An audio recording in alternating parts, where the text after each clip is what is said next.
മുൻ ബംഗ്ലാദേശ് പ്രധാനമന്ത്രി ഖാലിദ സിയയുടെ സംസ്കാരത്തിൽ വിദേശകാര്യമന്ത്രി എസ് ജയശങ്കർ പങ്കെടുത്തു.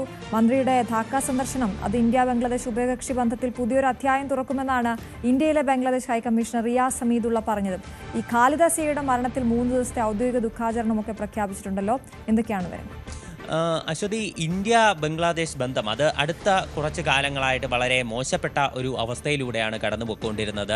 ഈ ബന്ധത്തെ ഒരു പുതിയ തലത്തിലേക്ക് എത്തിക്കുക, ഈ ആടിയുലഞ്ഞ ബന്ധം അത് നല്ല രീതിയിൽ കൊണ്ടുപോവുക, ഈ കാര്യങ്ങളെല്ലാം ലക്ഷ്യം വെച്ചുകൊണ്ടാണ് ഇപ്പോൾ നിലവിൽ എസ് ജയശങ്കർ ഈ താരിഖ് റഹ്മാനുമായിട്ട് ഉൾപ്പെടെ കൂടിക്കാഴ്ച നടത്തിയിട്ടുള്ളത്. അദ്ദേഹം എസ് ജയശങ്കർ കഴിഞ്ഞ ദിവസമാണ് ഖാലിദ സിയയുടെ സംസ്കാര ചടങ്ങിന് വേണ്ടി ധാക്കയിലെത്തിയത്. ആയിരക്കണക്കിന് പേർ പങ്കെടുത്ത ഈ സംസ്കാര ചടങ്ങിൽ എസ് ജയശങ്കറും അതുപോലെ തന്നെ 6 ഇന്ത്യൻ പ്രതിനിധികളും പങ്കെടുത്തു. അതിനുശേഷം എസ് ജയശങ്കർ ഈ ഖാലിദ സിയയുടെ മകനും അതുപോലെ തന്നെ BNP പാർട്ടിയുടെ ആക്ടിംഗ് ചെയർമാനുമായിട്ടുള്ള ഈ താരിഖ് റഹ്മാനുമായി കൂടിക്കാഴ്ച നടത്തി. ഈ താരിഖ് റഹ്മാനുമായിട്ടുള്ള കൂടിക്കാഴ്ച അത് ഇന്ത്യയെ സംബന്ധിച്ച് വളരെയധികം നിർണായകമാണ്. കാര്യം BNP പാർട്ടി അവർ മുൻപ് വർഷങ്ങളായി ഉണ്ടായിരുന്ന ഈ ജമാഅത്തെ ഇസ്ലാമിയുമായിട്ടുള്ള സഖ്യം ഉപേക്ഷിച്ച് ഈ തെരഞ്ഞെടുപ്പിൽ ഒറ്റയ്ക്ക് മത്സരിക്കുമെന്നാണ് അറിയിച്ചിട്ടുള്ളത്.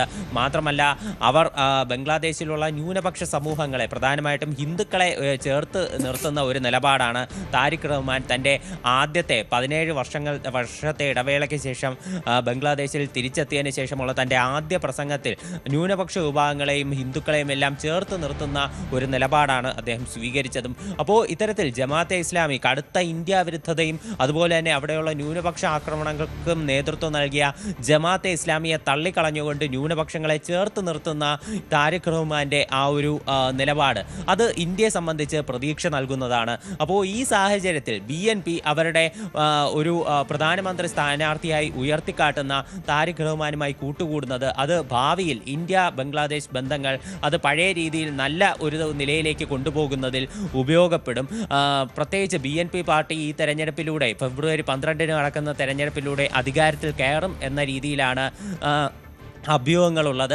അപ്പോൾ പ്രത്യേകിച്ച് ഈയൊരു നിലയിൽ ഈ താരിഖ് റഹ്മാനെ ചേർത്ത് നിർത്തുന്നത് അത് ആ സമയത്ത് പുതിയ സർക്കാർ അധികാരത്തിൽ കയറുമ്പോൾ ഇന്ത്യയെ സംബന്ധിച്ച് വളരെ നിർണായകമായിട്ടുള്ള ഒരു സ്വാധീനമാകും. മാത്രമല്ല, ഇടക്കാല സർക്കാരിലെ നിയമ ഉപദേഷ്ടാവുമായിട്ടും അതുപോലെ തന്നെ ബംഗ്ലാദേശിൻ്റെ നിലവിലുള്ള ദേശീയ സുരക്ഷാ ഉപദേഷ്ടാവുമായിട്ടും എസ് ജയശങ്കർ കൂടിക്കാഴ്ച നടത്തിയിട്ടുണ്ട്.